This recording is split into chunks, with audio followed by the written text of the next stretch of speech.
Hi and welcome to episode 8 of season 3 of A Brief History of Nothing. I'm not in fact Ray. And I'm not in fact James, but I am in fact Ray, the handsomer of the two. I am in fact James, the less delusional one. We're going to tonight talk about bizarre Christmas traditions. But before we do that... Because you might have guessed, this is our Christmas show. Yes, being as it's like 3 days out from Christmas Day. Before we get to that, I want to talk about a certain little movie that people... It's just come out and you may have heard of it. Star Wars The Force Awakens.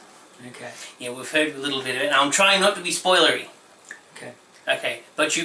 Is that Star Wars in the morning for your little trip down the hall? The Force Awakens. Yay! No. Oh, okay. There is no toilet humour in all of the movie. I'll spoil that at least. Okay. Okay. But there's no toilet humour in any of the other Star Wars. I like it. It's slow. The movie gets a bit slow in places, but it... And you just think, but it needs to do that sort of for the plot to make sense. And it's good to see a mixture of old and new characters intertwined in each other. Yep. Yeah, because I'm not spoiling that because we've seen in the trailer is Han and Chewie. So we know it's in the trailer that's in there. Okay. I would highly recommend it. I would probably give it 4 out of 5 because it just gives a couple of slow points in it, but I think... So 4 out of 5 egg timers, eh? 4 out of 5 egg timers. Oh, great. That's, yeah, I very much recommend you go see it. It's good. Okay. It's a movie and it's entertaining. Right, now, weird Christmas traditions. And believe me, there are a lot. Yes. Right, we'll start off in Catalonia, in Spain. Yeah. Right. Now, they, leading up to Christmas, create a little character from a small log, and sometimes even putting a face and a hat and everything on him. Right. And he sits in the dining room and they feed him, well, pretend to feed him, sweets and lollies and nice things like that, till Christmas Eve, when they all stand around this little log figure that they've made and beat the ever-loving crap out of it. Yes, literally beat the crap out of it. And sing traditional songs. So that's the idea, is they bang the hell out of it trying to make it crap. Yes. Okay, I'm thinking that the person who came up with this didn't have both oars in the water. Probably not. No. No. And then, of course, you've got the other wonderful Catalonian tradition of the guy that's usually in, like, nativity scenes and things, and he's usually seen with his trousers down, backing one out. Yes. Because everybody needs to see a little figurine doing a dump in the middle of a nativity scene. Yep, that's what you need. That's obviously. Now, you may have been told as a kid that if you were naughty, you were not going to get a present from Santa, you were going to get a lump of coal. Well, in Austria, they do not Australia, okay, not here, but in Austria, yes. Difference, they have a little bit of a different take on events. Yes. You don't get a lump of coal, you get your soul eaten by the Krampus. Yes, yes, a demon, a nasty demon looking number that, yes, punishes bad children and eats your soul. Yay. Yes. Can I have one of them? No. Oh, okay. No. Well, in Norway, they don't eat your soul, but they into the demon thing. Yeah. Christmas Eve, the Norwegians hide their brooms because they think that Christmas Eve coincides with the demons and spirits and witches coming out. And so, why their brooms, I don't know, but they hide their brooms so that the demons and witches can't get their brooms. Now, my question is, what about vacuum cleaners? Well, that's the point. Yeah. And if it's raining, well, I suppose it wouldn't be raining in Norway, would it? No. Let's say if it was raining heavily, would that mops? But no, it wouldn't be raining. No. It's that white stuff. Oh, what's that called again? Snow. Oh, okay. You don't get to see a lot of it here in Queensland, Australia. No, we don't do snow at all. Well, we actually do, because some 100 kilometres from Brisbane last winter, There was a big cold front, and I think the Glasshouse Mountains got snow, didn't they? No. up around Toowoomba and Stanthorpe and all that, they got snow. So within 100 k's of subtropical Brisbane, we got snow. Yes. Believe me, that doesn't happen very often. No. Okay, now the Xmas arachnid. Well, this is from the Ukraine, and they often put what look like spiders' webs on their tree. And apparently that dates from a time when, the story goes, the little old lady had a tree that was bare. She couldn't afford any decorations for her tree. And when she woke up in the morning, a spider had spun a golden web over a tree, making a tree looking all decorated and everything. Yep. So that's why they hang the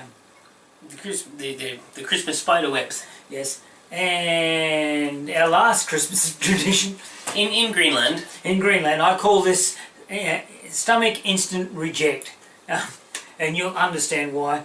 In Greenland, they have this thing called matak. I'm assuming, where they wrap a little bit of blubber in fresh whale skin. That's apparently a delicacy to eat. Not for me. No. And then they have another one which is called... It's called kiviak. Kiviak, which is... Oh, look, this is just a humdinger. They give an orc, right? Yeah. And wrap it in sealskin and bury it for several months in the ground. The auk is a small Arctic bird. So they get this bird, whoop, wrap it in sealskin, bury it in the ground, leave it in the ground for several months, dig it back up, and eat the decomposing bird. No. No. No, that's definitely an instant stomach reject for me. Yeah, no. What is it with Northern Europe and strange meat? Yes. I don't like Scotland has haggis. Like, why do you wrap oats in a... No, don't do that. Well, you need a sheep stomach full of salty oats and offal, because that's tasty. No. It'd be filling. I don't know how tasty it would No. be. Okay. No. Now, on this day, Sir William Robertson was appointed Chief of the Imperial Staff in London during World War I, and this day in 1915. 1945, General George Patton, old blood and guts, died in a car accident. That's the ultimate, isn't it? You survive a horrendous world war, Yeah. to be killed in a car accident a couple of months later. Because, okay, if your number's up... Yeah, numbers up. 1988, the Lockerbie bombing, the Pan Am Flight 103 over Lockerbie, killing everybody on board. And today we lost someone very important. Yes, Carol Burns, actor Carol Burns, passed away. Probably best known for her role on Prisoner, or Cell Block D, depending on how you know it, as Frankie. And she passed away today from cancer. Yeah, unfortunately. However, who got born? Who was on the other end of the life spectrum? Who got started? Who got started? Who got commenced? Well, born. They didn't get commenced. Yeah. Okay, tour guides. Thomas Cook and son. Well, Thomas Cook himself, who was born on this day in 1808 in England. Yep. Now, I love this guy. Frank Kellogg. He was the US Secretary of State from 1925 to 1929. He tried to outlaw war. Hey, what? Fail.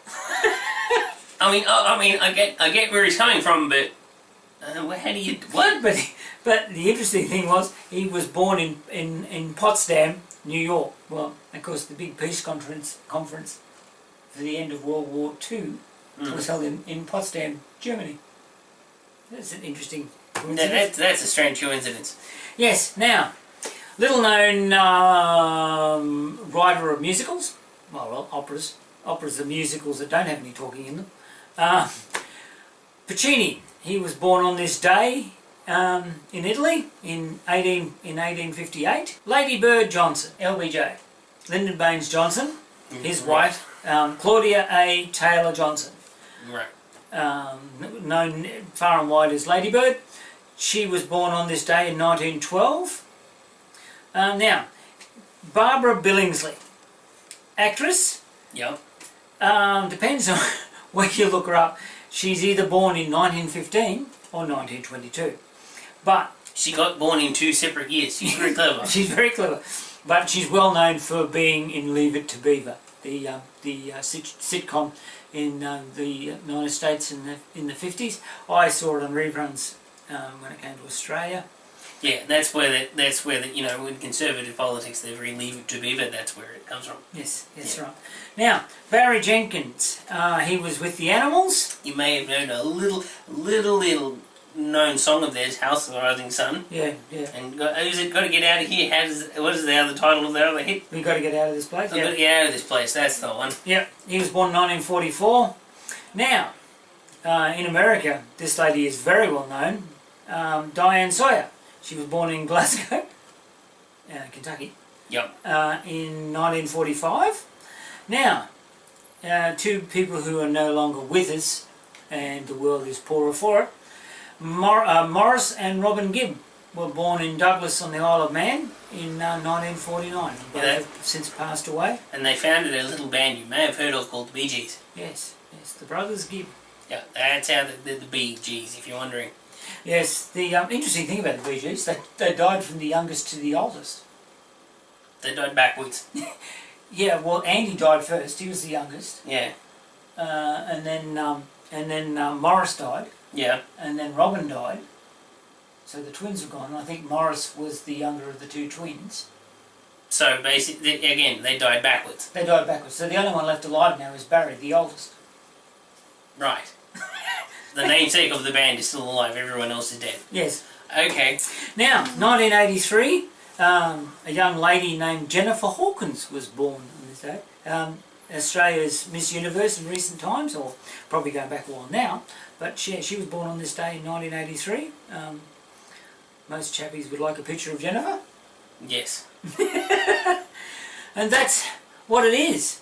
Okay, so, Merry Christmas. Merry Christmas. Happy New Year. Yep, we probably won't see you until after the New Year. Probably. Yeah. So, if you like us, hit like. If you don't like us, inflict us on your friends. Subscribe to the channel. Okay? And see you on the dark side, we have cookies. Yep, certainly do. Bye.